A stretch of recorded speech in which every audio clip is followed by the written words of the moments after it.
Hello, everyone. Welcome back. I'm Steve. And I'm Scott. Together, we're Backyard Musings. I'm broadcasting from Apple Valley. And I am still in Utah, but getting ready to shove off. And uh, we're talking science and technology. This Yeah, is a you're cool going to be one. in the backyard tomorrow. That's cool. Yep. All right, this is a really fascinating one. Seafloor sensors caught a rare slow quake in action. It hints at how Earth's stress is quietly released. For the first time, scientists have directly observed a slow slip earthquake in the midst of relieving tectonic stress along a major underwater fault zone. This gradual seismic event was tracked as it moved through the tsunami-prone segment of the fault off Japan's coast, where it appeared to act as a natural buffer absorbing pressure. Researchers at the University of Texas at Austin likened the phenomenon to a fault line slowly unzipping along the boundary between two tectonic plates. That's interesting. The findings were published on June 26, 2025 in Science. Would you like to know more? All right. This is a quote from Josh Eddington. It's like a ripple moving across the plate interface. And this guy is who led the research while completing his doctorate at the University of Texas Institute of Geophysics, UTIG, part of UT Austin's Jackson School of Geosciences. Um, Unlike sudden earthquakes, slow slip events unfold over days or weeks. Though only recently recognized by scientists, these events are believed to play a key role in how stress accumulates and is released along faults. The new observation from Japan's Nankai, I guess it's Nankai Fault, provide compelling evidence supporting this idea. This significant scientific advancement was made possible by borehole sensors installed far, far offshore in the area where the fault lies closest to the seafloor near the ocean trench. According to UTIG director Damien Saffer, who led the research, these borehole instruments are capable of detecting extremely subtle ground movements as small as a few millimeters.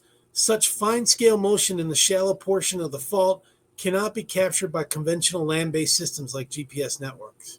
The team's instruments recorded a slow slip earthquake during the fall of 2015 as it moved along the fault's outermost section near the seafloor, an area known for generating tsunamis during shallow quakes, where it appeared to release tectonic strain in a potentially high-risk zone. A similar event followed the same trajectory in 2020. While the Nankai Fault has a history of producing major earthquakes and tsunamis, these observations suggest that this particular segment may not contribute energy to such destructive events. Instead, it may act as a seismic buffer. These findings offer valuable insights into the mechanics of subduction zone faults across the Pacific Ring of Fire, a region responsible for some of the world's most powerful earthquakes and tsunamis. Right. Okay. So the two slow slip events, only recently examined in detail, manifested as waves of deformation moving through the Earth's crust, originating roughly 30 miles off Japan's coast. The unzipping motion was traced by the sensors as it progressed seaward before fading at the continental margin. And then we got a slide for that, you said, right? Yeah, I'm coming up. I'm trying to get the slide right now. Okay. I should have had it loaded before we went there. But the Ring of Fire is in the Pacific, and it's got a lot of volcanoes on that ring, and responsible for a lot of damage, a lot of activity. Here we go. Yeah. Got it. It's a huge area. Yeah, huge. Down New Zealand, Zealandia, all the way over to Malaysia, up to the Bering Strait, and then down the coast, down to Chile. Right. Here we go. Both quakes took several weeks to advance 20 miles along the fault, and both occurred in zones where underground fluid pressure was higher than usual. This detail is especially significant as it provides compelling evidence that high fluid pressure plays a critical role in triggering slow earthquakes, an idea long theorized by geophysicists, but until now lacking clear observational proof. The last time Japan's fault produced a significant earthquake was in 1946. The magnitude 8 earthquake destroyed 36,000 homes and killed over 1,300 people. Wow. That's a lot. Although another large earthquake is expected in the future, the observations suggest the fault releases at least some of its pent-up energy harmlessly in regular, reoccurring slow slip earthquakes. The location is also important because it shows that part of the fault near the surface releases tectonic pressure independently of the rest of the fault. Armed with that knowledge, scientists can begin to probe other regions of the fault to better understand the overall hazard it poses. The knowledge is also vital for understanding other faults, Seafloor said. For instance, Cascadia, a massive earthquake fault facing the Pacific Northwest, appears to lack Nankai's natural shock absorber.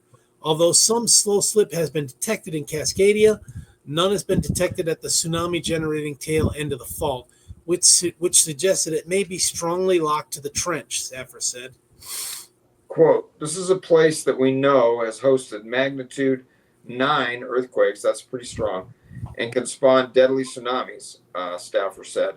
Going on with the quote, there are creaks, as in creaks, and groans that indicate the release of accumulated strain, or is the fault near the trench deadly silent?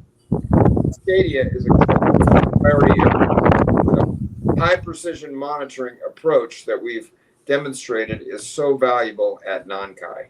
Yeah, I wonder if they're going to do these probes all up and down the Ring of Fire just to get an idea of what's going on. I wonder if they're going to do that. I think some of these areas have those probes.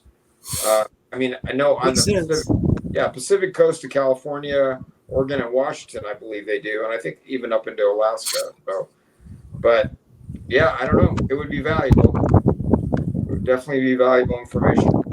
All right, folks. Thanks for joining us. We appreciate it. Take care. We'll see you the next time.